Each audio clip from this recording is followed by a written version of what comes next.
Okay, welcome back to another episode of Legal Unicorns. Those of you who regularly tune in understand and know what I'm trying to do in the certainly in the last 6 months, and certainly going into 2025, is to bring you interviews with people that I genuinely believe are changing the face of the global legal market and trying to do something very powerful and something very different. Now, obviously, previously in the last 3 months or so, we've interviewed Jordan Furlong in the US, who talked a lot about analysing and forecasting what's going to be happening to legal jobs. I spoke to Douglas Wood, the former senior partner at Reed Smith and author of his book, which outlines exactly how to build a desk and build a practice in law and then how to retire properly. So all of this really, really good insight. Now, I am utterly delighted to welcome my friend and business partner, Rohan Bilimoria, from all the way from Australia. So thanks for joining us today. Thank you, Rob. Thank you for having me. Brilliant. Well, look, like I said, the purpose of the Legal Unicorns podcast is always to interview people that I genuinely believe are changing the face of the industry and doing something different. We have a lot of listeners. I'm absolutely delighted that we've been growing that over the last year as well. And you are, and I'm not just saying this because we are friends and business partners, but I genuinely believe, because I was attracted to Law Ninjas myself when I saw what you were doing. And when we started working together, I saw what I could see almost behind the camera almost and think, I can see what he's doing here. And this is something that the legal industry needs. So, yeah, if I can really just dive in. And I know that you've been asked in magazines and on podcasts before about the full history of yourself and for where Law Ninjas came from. But for the sake of our listeners, if I can, just... can you give a very brief background on who you are, where you come from, and you know your legal career as well? Sure. Thanks, Rob. So I'll keep it as short and sweet as I am. Born in India, New Delhi, moved to Sydney when I was 14 with my family, did my high school, university in Sydney, and then my first job was with Linklaters in London. So I worked with Links in Moscow, Tokyo, Singapore, and then I moved over to Mayor Brown to help set up the Asian project finance practice, still based out of Singapore. And then in 2017, I saw the light and decided to move in-house. And so the first role I got, or the first person who believed in me enough to hire me for an in-house role, it was at Yum Brands, which is the parent company of KFC, Pizza Hut, and Taco Bell. So a lot of fast food was consumed for a few years. And then, now I'm in Sydney. I've worked for banks. I've worked at law firms. And Law Ninjas started back in 2017. So when I first moved in-house to KFC, Pizza Hut, I set up this little WhatsApp group. And the reason why I set it up was because I was, moving into a new in-house role, never done it before, don't know what it's all about. I was struggling for the first few weeks. And so I set up this WhatsApp group, and I thought Law Ninja sounded like a cool name. And I invited about 10 of my in-house friends to the group. And the idea behind it was that I could then ask them questions about labor law and tax laws and all the things you're meant to know as an in-house lawyer. But my background was all finance, project finance. So it was a nice way for me to be able to connect with others and for them to get to know each other. And it just grew from there. And so, people started telling their friends about the group and forwarding the invite to others. And fast forward now to 2025, we're a community of a few thousand lawyers around the world. I like to say lawyers, but our sweet spot is really in-house counsel and GCs. And so we're now all over the world, in all 6 continents. We're still working on Antarctica. I think, as I was saying to you, Rob, just a little while ago, the foundation of Law Ninjas is community. So that is what we are. But so then we just figure out ways to bring that community together. And so, during COVID and during, those days, we did a lot of webinars and online things. And so then once COVID calmed down, the feedback from the community was, hey, we're sick of Zoom calls and webinars. Can we actually meet each other in person? And so then we started hosting events, small scale events like trivia nights, cocktail nights. And then I said, I really want to do a conference. I think, I've been to a few conferences as a lawyer, as a private practice lawyer and in-house. And I felt like we could do something different, something a bit more fun, more interactive. And so now we've hosted 11 General Council summits in India, in Australia, in the UK, in South Africa, in Dubai, and in Singapore. And now we're 2025. We've got a nice lineup for this year, including a lot of events with the GRM team. We've got obviously Cape Town, and then Amsterdam, Johannesburg, New York, Sao Paulo, Sydney, and India. Yeah, so very exciting, and really looking forward to working with you and your team as well.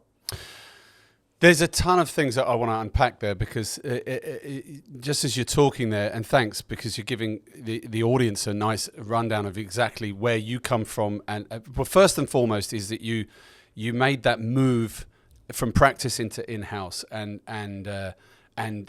just setting up that WhatsApp group. You know, not every lawyer would I don't know what the word would be, but they wouldn't not necessarily think of that. Everyone needs a little bit of assistance when they're shifting from practice to in-house. But the fact that you put yourself out there, put a little group together, that's really the person that I'm getting to know over the last couple of years.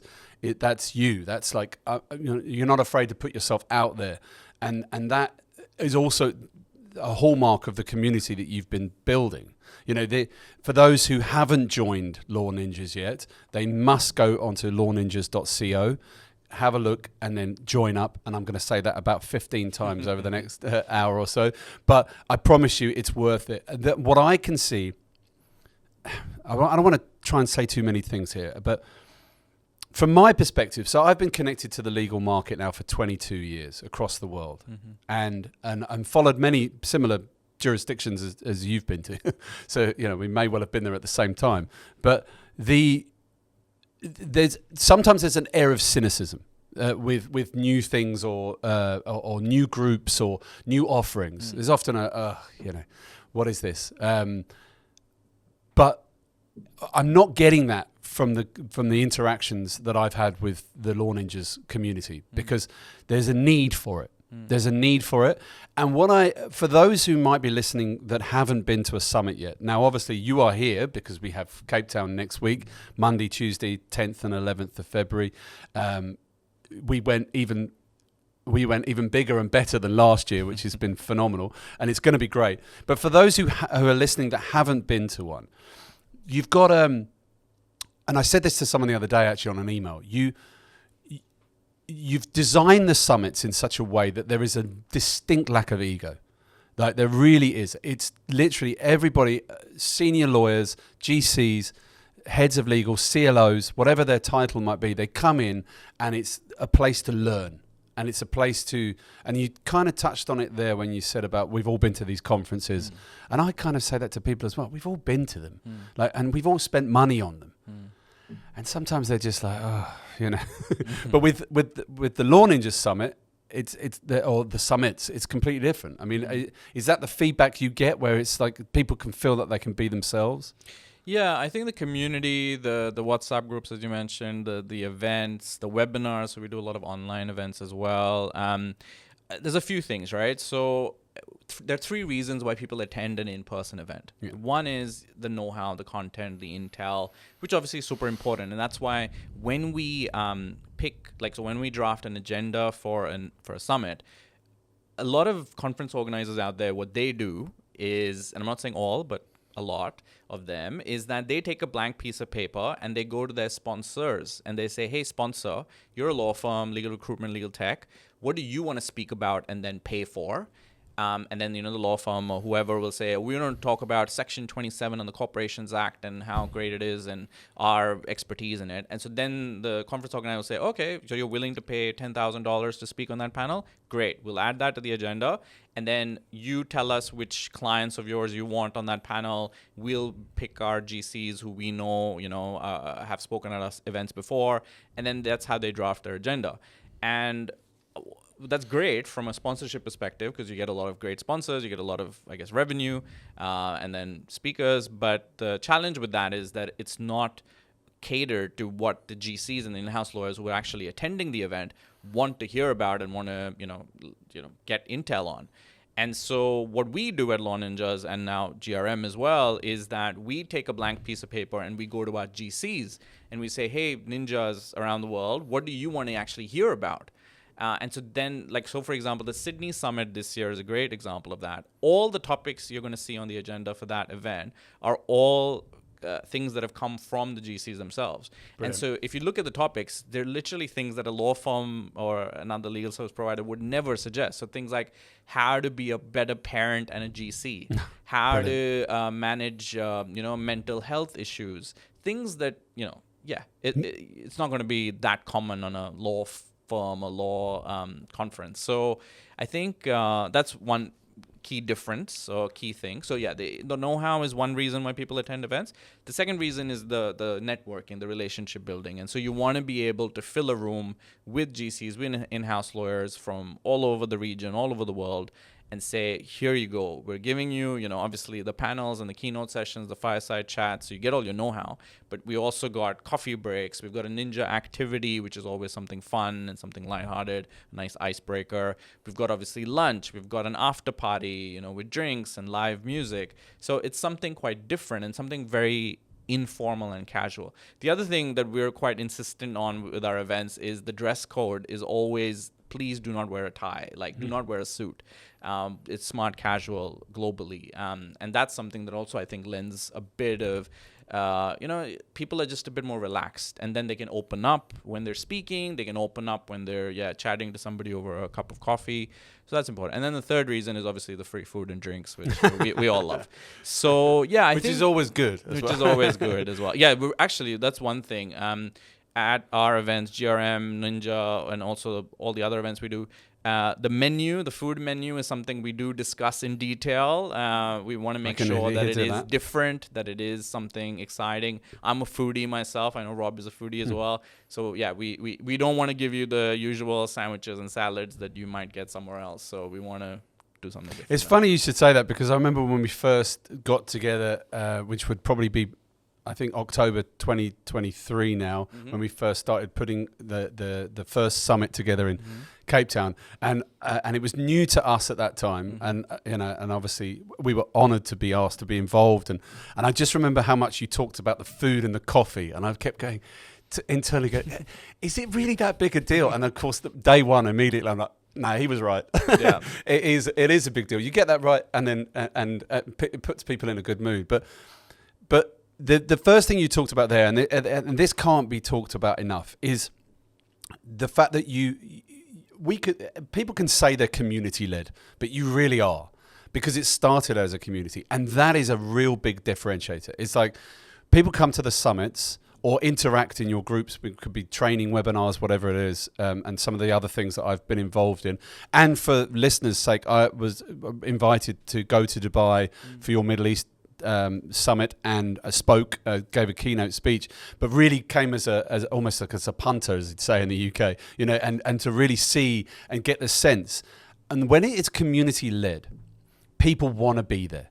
They don't feel like they have to be there. Like you say, the lack of stuffy tie or anything like that, that is a big thing. So people are going to see people who are on the same email chains, who are in the same conferences. Maybe they've met at another one of the summits. So there is definitely that feel of it's the in-house world, and they're coming together to talk about things that are pertinent to them. And I love what you said there about the topics in Sydney where they've been picked, about balancing parenting and professional life, or mental health, mental wellness issues, because this is, so like you say, the topics are coming from the community, and honestly, and I know it sounds like I'm just saying it, but if you come to the event, or one of those events, wherever it may be, you will feel that the moment you walk in.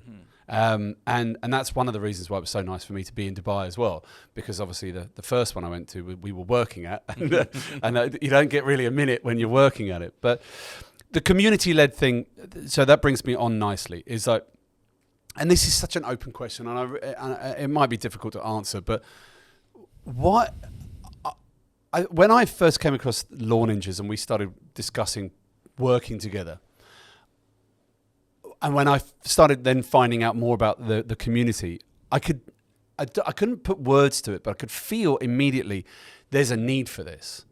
I mean, with all the feedback that you get from all the thousands of GCs that are now members, or heads of legal that are now members, do you get any feedback of why do you think there might be a need for it? Is it just sharing of information? Is it being part of something? Is there anything you can share there?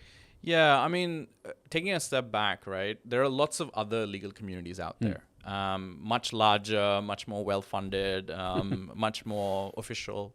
And there's also lots of legal events out there. I think what we do slightly differently, perhaps, is, see, I was an in-house lawyer for many years. I'm still a lawyer, and I've worked in different places. And so I think I'm able to, and my team is able to, and the GRM team is able to provide that kind of additional flavor or that interactivity, the fun element that a lot of other communities, a lot of other events may not be able to do in the same way.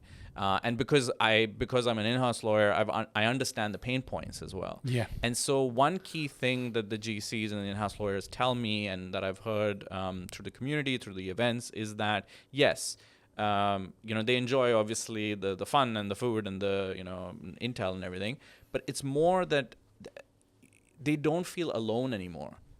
I think that's one key thing, that a lot of them actually use the groups, use the events as a way to vent, as a way to just be able to say things, and for people in the room or whoever's in the group, we all are facing the same stuff, the same challenges, the same issues.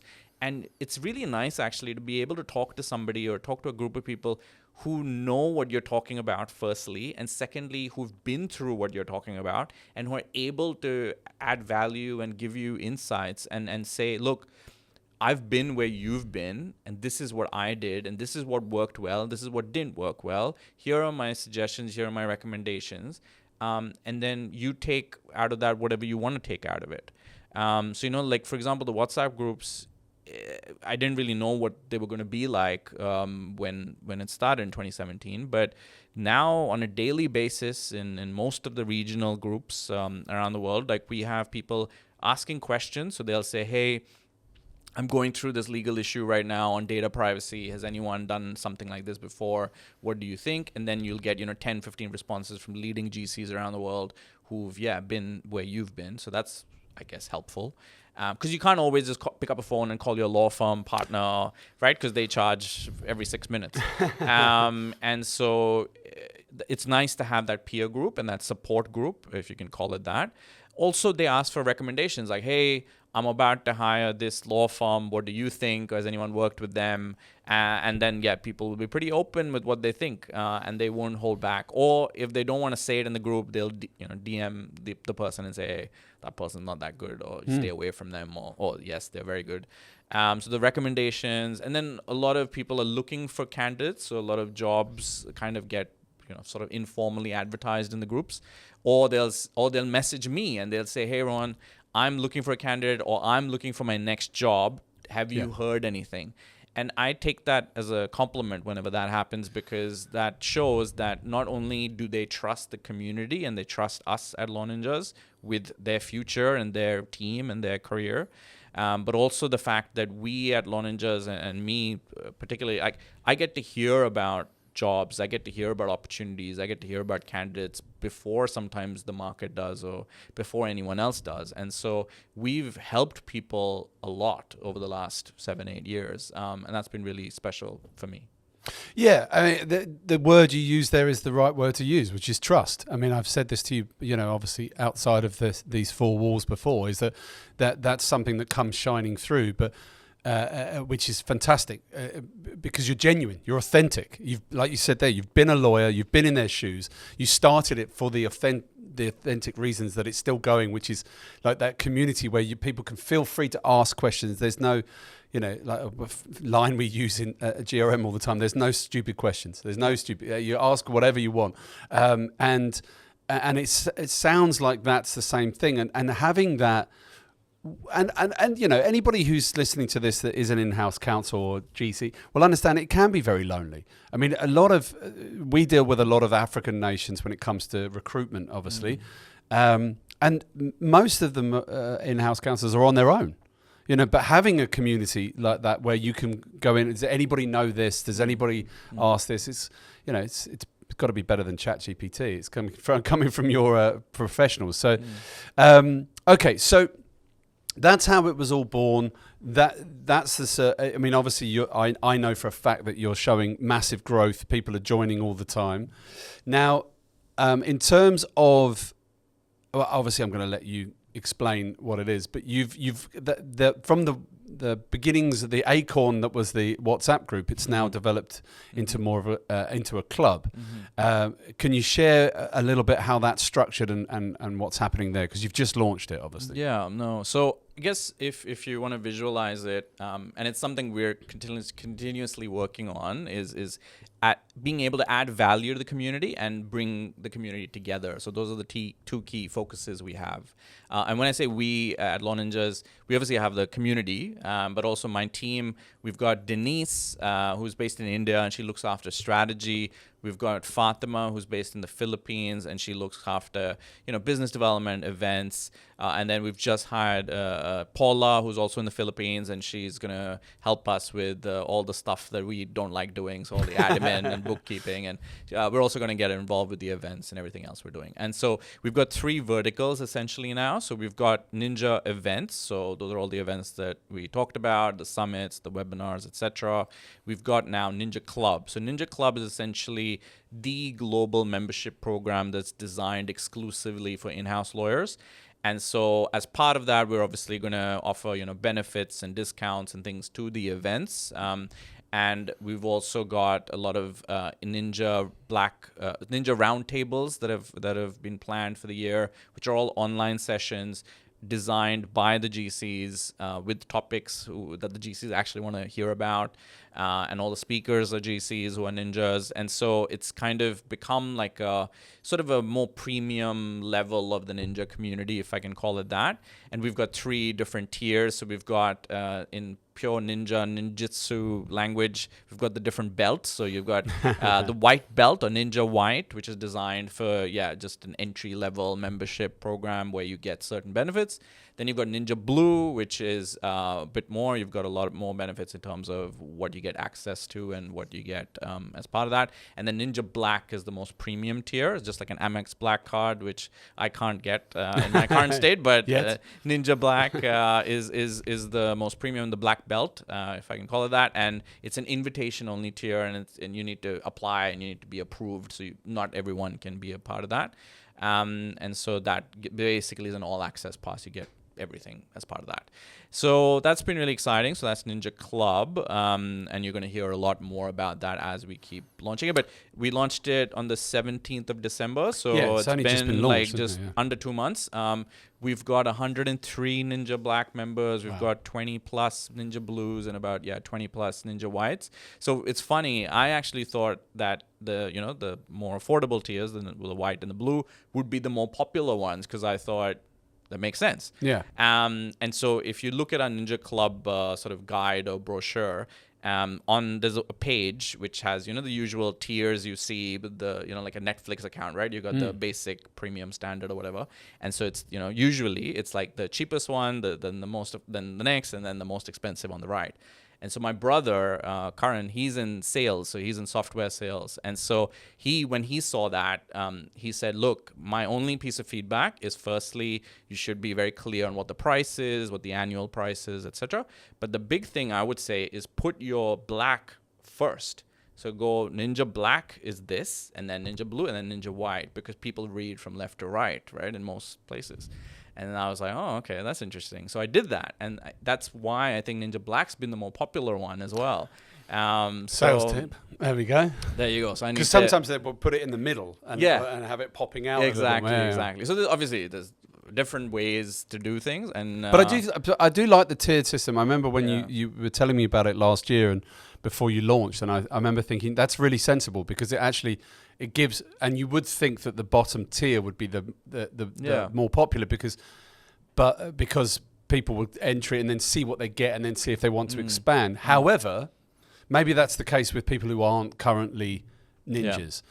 The fact that the most expensive tier is because your community already sees the value. Correct. And well done for reaching those numbers already, which is remarkable given that it's only been going Correct. a couple of 8 weeks, and not only that, but we've had Christmas in the middle of that, and January disappeared. Yeah, So, it was a weird time to launch something new like that. But I think we deliberately did that just before Christmas because we wanted to firstly see what happened. It was a kind of like a soft launch, if you want to call it that. But yeah, a lot of people did sign up, even while they were on holiday in Bali on the beach. They were signing up for it, so nice. It was nice to see. And now people are back in Australia. We just had Australia Day on the 26th of January. School holidays just finished on the 4th of February. So now that people are really back at their desks, I think we're going to see a bigger growth, hopefully. And I think it's good. And I would implore anybody listening to this, if you are in-house counsel, then to join, go to, again, lawninjas.co and go from there. Because that community element, and this is something that struck me, is that we all know when you travel around the world or work around the world, as you and I have done, you realize that the world is very small. And not only that, but the legal world is very, very small. Mm-hmm. And what was really striking for me in Dubai, for instance, was that the challenges that the in-house counsel are facing there are exactly the same as they're facing in Cape Town, and probably in Mumbai, and probably in Sydney, and the fact is that it brings that community even closer together. And you know, having been involved in the legal industry now for over 20 years, there is a distinct difference between practice and in-house. The challenges are very different.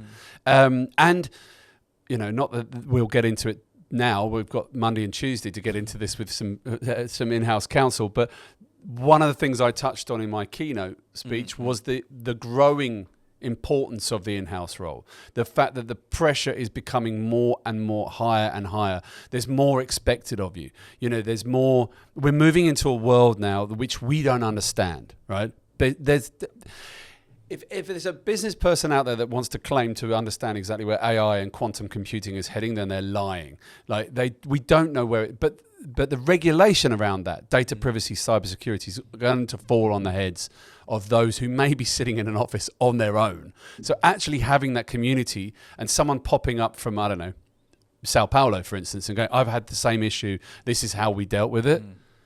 I mean, it's priceless. Yeah. It's it's instant. Yeah. It's in your phone, and it's from a real live person. Not that I'm knocking AI at all, because I use it a lot. But it's there, and I think the feedback that I've garnered from your members is that they've immediate benefit. That's the thing, and also it's all been designed with your personality comes shining through, which is very professional but very relaxed and incredibly authentic.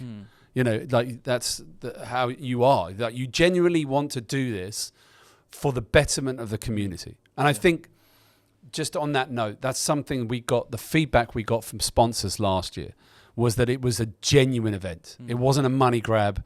It was like, oh, okay, people want to be here, and they get a lot out of it. And it all starts from, you know, obviously good coffee and good sandwiches, but it comes from what you just said there about the community picking the topics as opposed to the sponsors picking the topics. Yeah.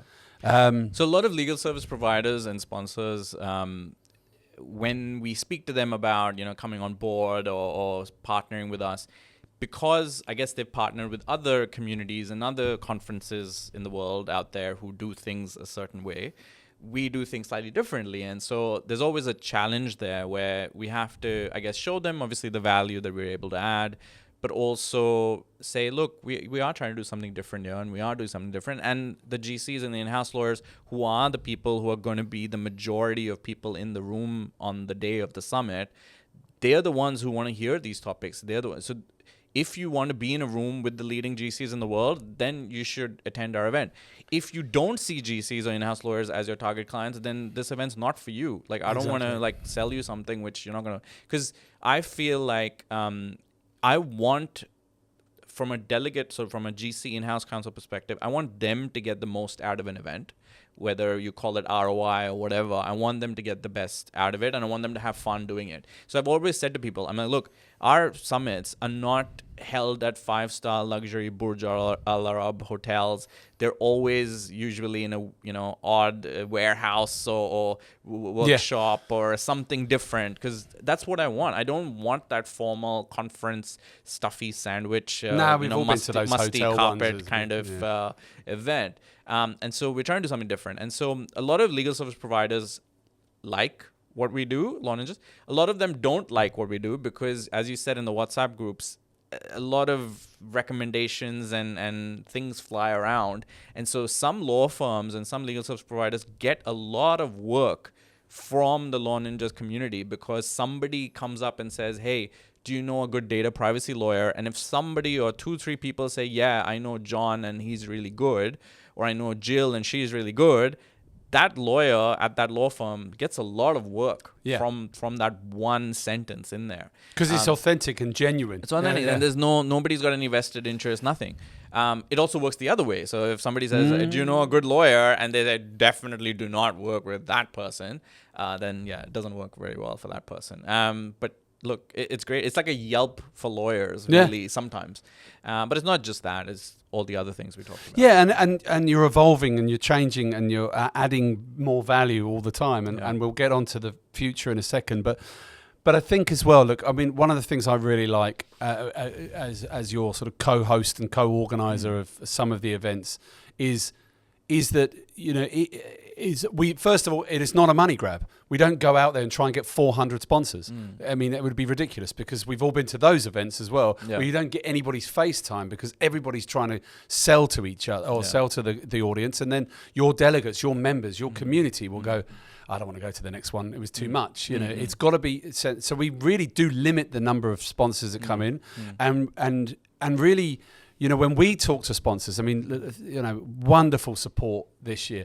I think, and again, I'll stand to be corrected here, but I'm pretty sure we've got an 85% return rate within the sponsors from last year, this year, and look, that came down a bit because A&O Sherman left South Africa, so they'd sponsored last year, and now they're not here, so they're not gonna sponsor, and then maybe one other hasn't come back, but those that have come back have upped their tiers because they've seen the value. So big shout out to the likes of Terralex and Bowman's and DLA Piper and Baker McKenzie and these great firms that are supporting us again.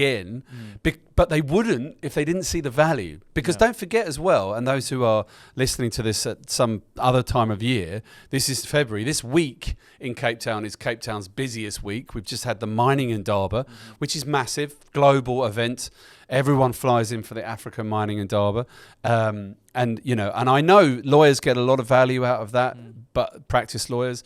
But it is a bun fight. It's thousands of exhibitionists and breakaway. It's too big almost. But again, whereas ours is a bit more focused on the GC side of things. So I think it's all in all. Hopefully, those who are listening will understand why you built it, where it's come from, how you've structured it, and how it's growing. And again, I can just sort of speak as someone who's in business with you, is you are incredibly creative and you're always thinking of new things and the next thing and the next thing, but you're also open, like as in you'll come to me and I'm sure with your team as well, and you'll be like, do you think this will work? I mean, I think that's how the South African or the African GC Summit was born. It was like, do you think it would work there? And I think my answer was, yes, but you must do it with us. 100% what you said, yeah. Yeah, 100%, but it has to be here in Cape Town. And it has to be with us, please. Yeah. So, look, you and I are business owners, people who are in the legal community. We are constantly looking at this ever-changing industry, at ways of working and adding more value. Yeah. That is the key that runs through us both. And I think anyone who is listening to this that is in-house or goes in-house really needs to do themselves a favor and become a member of the community because it's reasonably priced. It gives you access to global intelligence, global summits, where if you want to get on a plane, I mean, Rohan's not paying for you, but if you want to get on a plane, there is Mumbai, Dubai, Singapore, everywhere. Sydney, and now obviously we're going to be doing Amsterdam in May together, New York in October, Sao Paulo in in October. November. Yeah, I'm sure. Yeah, back to back. While we're over there, we might as well do that. But again, showing that the whole community is being brought together, and colleagues may meet from the same firm, but they've never actually met as well. So, which brings me on nicely to the future. So you've got Ninja events. Yeah. Which are global events, and I know that's not just summits. That's webinars. You kindly asked me to be on one where you interviewed me about remuneration and jobs I got a lot of feedback from and separate messages after that event from some of your members who were saying I didn't know that about the salary bandings, and I didn't know that about this. So they're very useful. Training sessions, cocktail evenings, like you said, just breakaway things, and I'm sure you'll be adding more. Then there's the club where people can get the access to a variety of different things, and I would implore everybody listening to this to join. Although if you're in practice, I'm not sure you can join. So no, you can't. Yeah. So you'll be kicked out until you move in house. And then the future. Tell us about it. Yeah, so as I mentioned, the 3 verticals, and as Rob said, so there's Ninja Events, Ninja Club, and now we've got something very exciting that Rob and I are actually working on together, and it's going to be called Ninja Search, and it's going to be powered by GRM. So what that is it's a global recruitment and executive search firm that's focused on the legal industry. Why, or the genesis of this idea or this new initiative is the fact that since 2017, since Law Ninjas has been around, we have helped a lot of people find jobs and find candidates. And it's all because this whole industry or this whole business is about relationships. Yeah. It's all about, as Rob said, trust, and it's also about credibility. And so because a lot of these GCs, a lot of these in-house lawyers have met each other at events or have known each other through the Ninja, things that we keep doing, it's much easier to say, oh yeah, I'm looking for a lawyer for my team. I met, again, I'm going to use the word John. I met John at that Ninja Summit in Sydney. We got along pretty well. Yeah, I think I'll reach out to him and say, hey, are you looking for a new role? And we get along. Because, ultimately, people don't hire people just because they're the best lawyer or the smartest or the brightest. It's because they have that rapport and they know that, you are smart and you'll be able to do the job, but do you have that enthusiasm? Do you have that friendly nature? Are my stakeholders, given that it's usually in-house roles, are my stakeholders going to get along with you, and are you going to be able to do, all that relationship stuff? And so when you are able to meet people and do that, I think it's really powerful. So anyway, we've been sort of connecting people like Nokia, I guess, since 2017. And so now I would love to take it to the next level. I've been wanting to take it to the next level and say, look, I think we can do this. I think we can do recruitment and executive search better potentially than a lot of other existing players out there who've been doing it for many, many years and who have big brand names in this space. But I said, I also know my own limitations, because I was like, look, yes, I want to enter this new space, but I don't know a lot about it, and I'm not an expert at it. I know we're good at the community building piece and connecting people and all of that, but the recruitment and all the sort of, I guess, admin and everything that goes around with, especially all the data analysis, because, it's a big beast to take on, plus because we have a small team at Law Ninjas. I said, look, I don't know. And I kept umming and ahhing it for a few months. And then I realized that I had a great partner already, through the Cape Town Summit. And now, as Rob mentioned, we're doing all these other events all over the world. And I said, ultimately, like I just said, this whole business is about relationships. And I already have that relationship with the GRM team. And so I reached out to Rob and I said, another crazy idea for you to consider. Why don't we create something where it's going to be called, Ninja Search, powered by GRM. And essentially, we just work together on a lot of the roles and candidates out there. It's still going to be very community led, and I think that's one key difference that's going to be sort of that's going to make Ninja Search stand out from all the others out there. It's community led, and a lot of it is going to be adding value to in-house lawyers. And I think we're also going to be doing maybe law firm partner roles as well around the world. So it's really exciting, and looking forward to diving a bit deeper. So, yes. Well, look, if I may just jump in there. Please. I mean, first of all, I was honoured to be asked. You know, I think there's a lot of similarities between you and I, especially when it comes to our approach to our audience and our customers, if you like, which is the legal industry. We both have this sort of innovative, creative way of thinking because we're really passionate about what we do.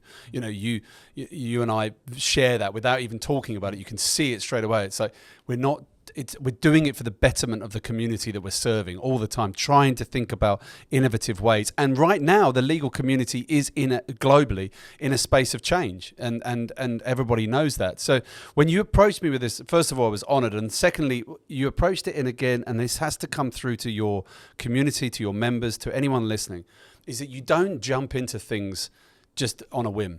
You know, you think very carefully, and you approached me with this topic. And we've been talking about this now for months, which is great because it means that we're being very careful. And what I like about that, and you've just said it there, is about adding value. Because I would have said no if I didn't believe we could have brought value, if I didn't think it would work, or if I didn't think that we could bring value to your community. I wouldn't do it because it would just be such a waste of time for you and them. And what I want to try and get across to everybody as well is that in terms of that term adding value, is that we are looking to bring that in the recruitment world and executive search world into your community. So the community is building and it's growing, and we're going to be adding value by bringing that. So they don't have to look outside, they can look in.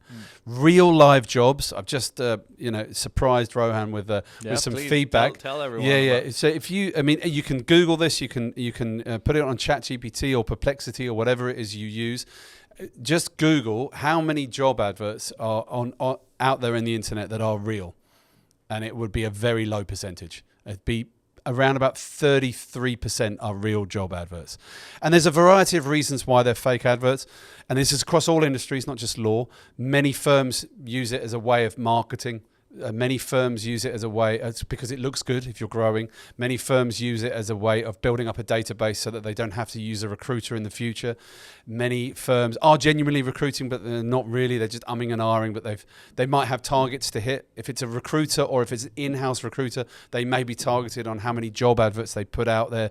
If you've got a LinkedIn account that you pay for as a group, it could be hundreds of thousands of US dollars per month, and you have to use those job adverts. So you just go, let's just put the corporate one out again.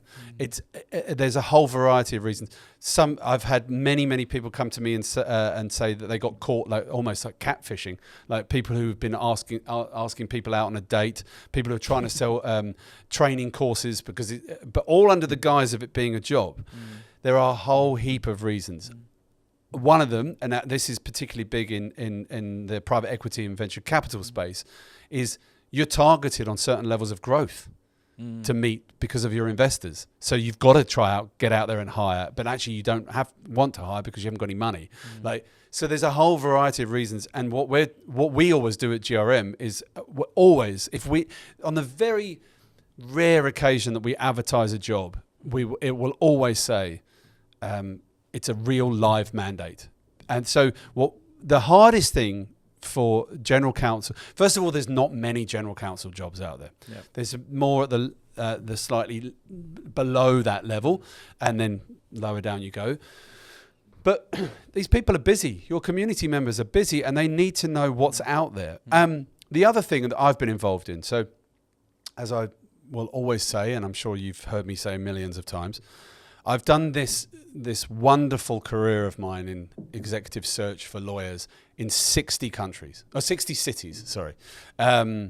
Every city, every company, every law firm or in-house, whatever it is, they need something different. They all need a different service. Working a senior mandate in Mumbai is very different to doing it in Sydney in terms of company cultures and skill sets available and things like that. But what is not up for debate is that if you are an executive search firm like we are, and now partnering with yourself for Ninja Search, and you have the right processes, you can be in any country and do it. If you know, and our process is, I will categorically say it's some of the best in the world. I've honed it over 22 years, constantly learning, constantly developing. We brought data analysis into the people analytics space in 2014. We've been doing it since the film Moneyball came out. Now people are still talking about the Moneyball effect. We've been doing it for a decade, looking at people and skills and bringing the right people to the right companies. With you and the tie-up that we're doing together, well, I'm incredibly excited about. The team is like itching to get started, is respecting the community. And I said this to you before, it's like we are there to serve your community, so we will bring them what they need. Salary surveys, bonus rates, bonus levels. I was working on something yesterday, the rates that lawyers charge in different countries, and the relevance as well. Like, can I use, if I'm a business in Sydney, can I use a lawyer in Kenya, for instance, if it's basic work? Lots of information like that will feed into the knowledge of your community. And I think that's really where we'll differentiate ourselves from other recruitment suppliers and internal recruiters as well, because I'm sure a lot of your members are sort of tied to, I have to use my internal team.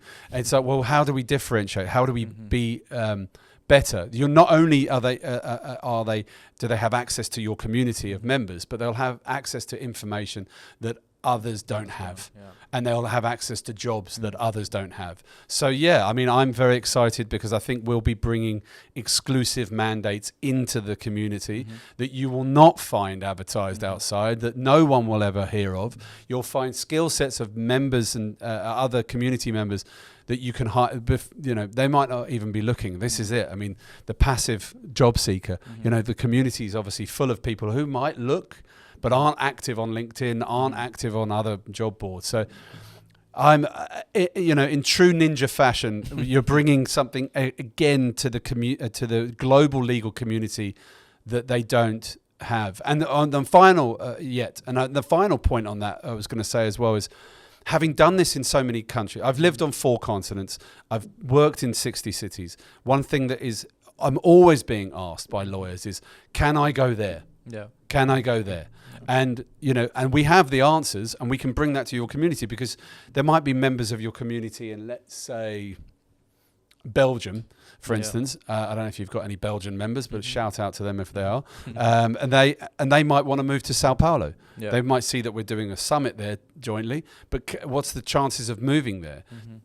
And that's the sort of information we can bring them as well. So very excited about it. Very excited. And I think, again, taking a step back and talking about all the things we just talked about. So we're doing, the events, the membership, and now search.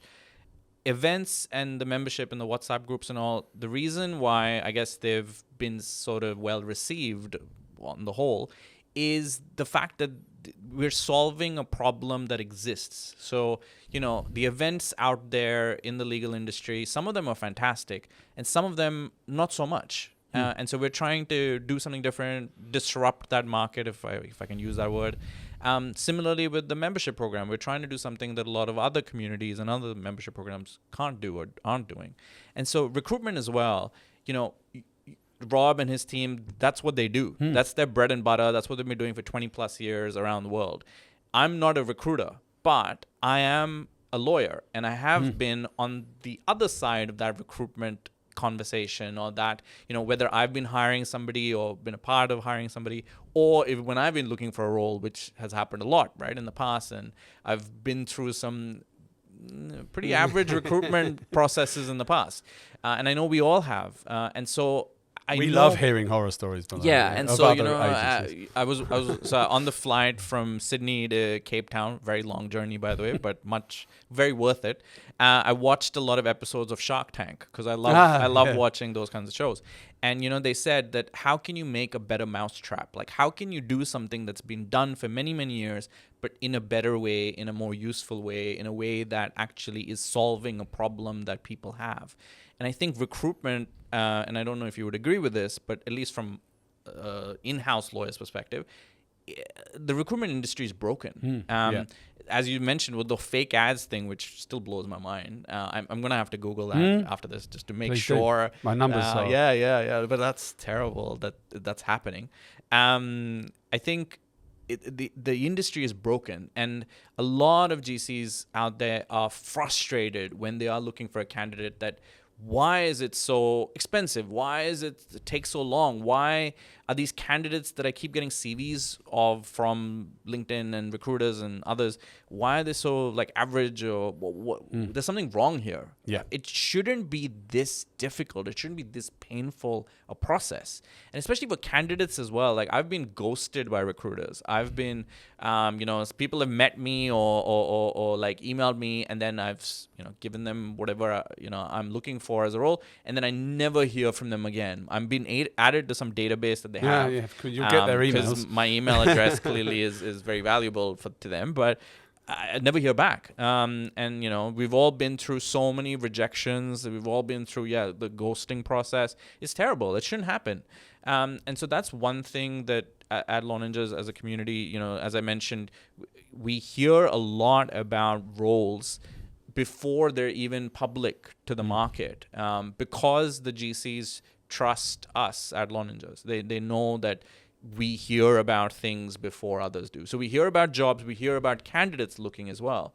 And so that's something that I'd love to grow and actually formalize, because we can add a lot of value. And I think we can make a difference to people's careers and their futures. And I know that sounds a bit cheesy, like we're changing the world, but no, we are making a difference. And I think this is something that's I'm really excited about. It's only cheesy if it's not authentic. If it's not true. Exactly. And this is. And again though, the way that we're approaching this, the fact that you and I have been carefully discussing this over Zooms and emails and WhatsApps for so many months, is because it's about bringing value to the community, being community led. So they will dictate how we recruit and what we bring them.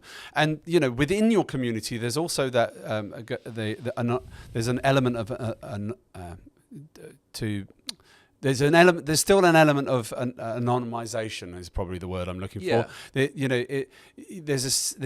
a community element to it. So people will still feel free to talk to you openly, and then it'll be a case of, I suppose, asking, do you want to go out to the wider community? I mean, these are the things that will iron out, because it is all about working the way that the community wants us to work. And I think you're right. I mean, recruitment is it's a passion of mine. It's an industry I've been involved in for a long time. I absolutely love it. I still get a thrill out of every time we find someone a new job, because you've changed their life. If someone comes to me, even someone of similar age to me, late 40s, and comes along and goes, I need to do something different, and then you find out about them and they trust you, and you realize that where they're working is making them sick, making them under pressure. They never see their kids, they never see their family. Family's hugely important to me, and I sit there and go, well, you need to move. And then you see them 6 months later after you found them their dream role. They're a GC of another company, but it's a company now that allows them to be at home and go to soccer practice with their son or whatever it is. They've shaved years off their face. They're happy, and that's the sort of stuff that really has always driven me. So you do change lives, and you do change careers, and also bringing added value to a community like yours. Also, in the same way that they might discuss tech or lawyers to use or whatever it might be. We're there. We're going to be there to advise them. They might. One of the things that I've done a lot of, and I'm not going to say this to every single one of your members because it's going to take up my whole year, but some of the things that I've done in the past is I've been an advisor for someone who's going for a job that isn't anything to do with us, and I'll be their agent, and I'll sit there and go, ask this question, ask that, find out about that, and see whether that links to that stock, and whatever it might be. So we can also advise your community. So. Yeah, look, recruitment is broken. It's because it's been done the same old way. I remember telling your audience when we did the remuneration and job chat a few months ago. Yeah.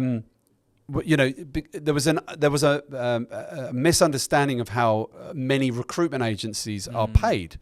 You know, a lot of them, not all of them, but a lot of them that you might deal with in Sydney or other cities, they're not paid any salary. They're paid commission only. So, and their KPI targets are 20 calls, 50 CVs a day, write 4 job adverts, which don't exist, and then they've hit their targets. And their job is to make money. Their job is to put the deal on the board. So they don't I bring it on, argue until you're blue in the face, because I've been there and I know and I've worked on it. You don't care who joins. You just want a body. Yeah. And that's why 12 months later you're replacing that person again.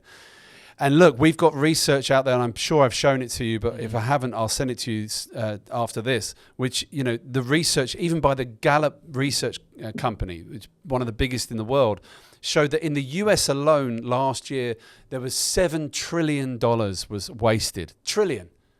Not billion, $1 trillion was wasted in the US alone on bad hiring. And the research around that was replacement hires, low morale because people working with bad people, losing a client because of a bad hire. And it goes on and on and on. What I've been saying for years is I want to, companies and platforms like LinkedIn and other job boards are making it, they're focused on, first of all, you can put anything on LinkedIn. So, like, you know, one of the reasons we do data analysis is because half of it's total nonsense. So we've got to find exactly what the truth is. But they're all focused on speed. They're all focused on getting it done quicker. I mean, an agency might phone you up today. I'll get your next hire. I'll get them by tomorrow. There's a whole birth of ALSs, you know, alternative legal service providers, who I'm not knocking. They do a great job. But it's all about, oh, don't bother with that. We get you by someone by tomorrow, which, by the way, is just temp agency speak. You know, it's and that's not necessarily. In fact, I'm from a different school of thought. In fact, to get better at it and to make a better investment in your executive search space, you've got to take your time. You've got to slow it down. You know, hire slow, fire fast, as they say. You know, it's and that's where we're going to be able to add value, is making sure that it's the right level of detail and the right matches. And like I say, bringing the world of law opportunities into your community, and then they can decide which ones they want. And the thing is, right, like when I mentioned this, so as a candidate, so me, when I was looking for roles and I would reach out to recruiters through LinkedIn and other sources, you can see when the recruiter is interested in you is when they know, okay, I can put this person somewhere, or I know something. If they don't see any value in you, at least this is my personal experience, it's very true. They will ghost you, or they will, nothing will happen. Nothing will come out of it. And then you'll be forgotten. And then you'll have to go to another recruiter, another sort of source or something. And it's quite a, painful, demoralizing process. And so, whereas with me and Law Ninjas, I feel like, and with GRM now, with Ninja Search collaboration, I think what we'll be able to do is I'll be able to say, hey, John, I know you're looking for a candidate with this experience. I actually know 3 ninjas personally who I think would be perfect for this role. And I will never send you someone who is just being sent to you for the sake of it or to fulfill some KPI that I have. We don't have any, there's no board of directors above me. There's no, there'll be nothing. No KPIs. Yeah, exactly. So all I care about is making sure that you, as a hiring, manager or GC, is getting the right ROI. I'm not going to waste your time. I don't want my time to be wasted as well. And also make sure those 3, 4, 5 candidates are the right people for the job. If they're not the right people, we will not put them forward for you. Yeah. Although it would be nice for us to say, oh yeah, we've got these 5 amazing candidates, even though in my head I know 3 of them are not right for the job. I don't want to do that, because it's bad for those 5 people or the 2, 3 people who, we're just sort of putting forward for the sake of it. It's bad for you, and it's bad for us as well. So I feel very strongly about that. I feel like I want to be making sure that we are connecting people in the right way. And also, a lot of recruiters, they haven't been lawyers before. No. So, they don't know what it's actually like, and what, yes, on paper, that person might tick all the boxes in the job ad that the GC has written or the HR person has written. But the reality is that because I know these people, I know, okay, they are the right fit or they're not the right fit. And Yeah. that's something that's really exciting Well, for it's, me as well. it's something that I talk about. It's everything you just said there is first-hand experience, which is brilliant as well. You know, you've been on that side of the fence, and it's something that I talk to the consultants at GRM about a lot as well. Is like they're not KPI driven. They're not. I don't give them that. This isn't a transaction. This is one of the most personal things you can ever do for someone. They always say, isn't it? Moving house, getting married, and changing jobs. These are the things that are high level of stress and highly personable. And if you've got a consultant, and look, I'm not going to mention names of agencies, but you know them all out there, whatever city you're in. Those consultants are all KPI driven.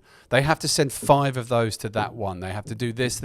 So that's why you get CVs or you get service that is rubbish, or you're getting briefed on a role that you're not really suitable for. They just need to hit their numbers. And like you said, the important factor that, well, one of the important factors you mentioned there is about many of them recruiters, very good people, but they've never been lawyers. Now, GRM is stacked full of legally trained people, you know, who have crossed over to the dark side, and are now assisting getting, people a career advancement. But they've walked the walk like you have. They've talked the talk. They know they've been let down before. They've been a number, with a recruiter, and I think that's going to make the difference as well. But look, I'm excited by that. I think that the next phase of Law Ninjas for the 2025 looks incredibly exciting. We have, what are we now? Friday. We've got Monday, Tuesday for the summit here in Cape Town. You and your lovely wife, and you've brought your mum this time as well, which is amazing. For a nice trip here. It's not windy at the moment, so that's good. We're going to have a wonderful time with hundreds and hundreds of people over 2 days, and then we're going to be onto Europe in May as well. But in terms of closing, just leaving the Legal Unicorns listeners with a little bit. It's like I said at the very beginning, I genuinely mean this, Rohan. Like I like interviewing people for this podcast that are really genuinely making a difference in the legal community and have something to share that will benefit lawyers. In this cynical world that we live in, you are genuinely giving back. So massive congratulations to you and the team. And I know the team is new as well, so you did a lot of this on your own. So honestly, and the authenticity has allowed it to grow, who you are, your passion for the industry, bringing value to your colleagues. It's amazing. So well done to you, my friend, and long may that continue. But for now, thank you very much for flying all the way here to coming into the studio, and thanks for everything. Thank you so much, Rob, and thank you to everybody. Legal Unicorns. This is my first podcast in person in a studio like this, so I'm very excited to even be here. But thank you to Rob and the team, and I'm really looking forward to not only Cape Town and the summit in the next couple of days, but also all the other things we've got going on. And yeah, like I said, Ninja Search, Ninja Events, Ninja Club, it's all coming together, and I can't wait to build all of those with you. And the first thing is this pommy is going to be braaiing for you. Yes. Which is obviously the South African term for barbecue on Sunday. So we're looking forward to that. But thanks, man. Cheers. Thank you so much.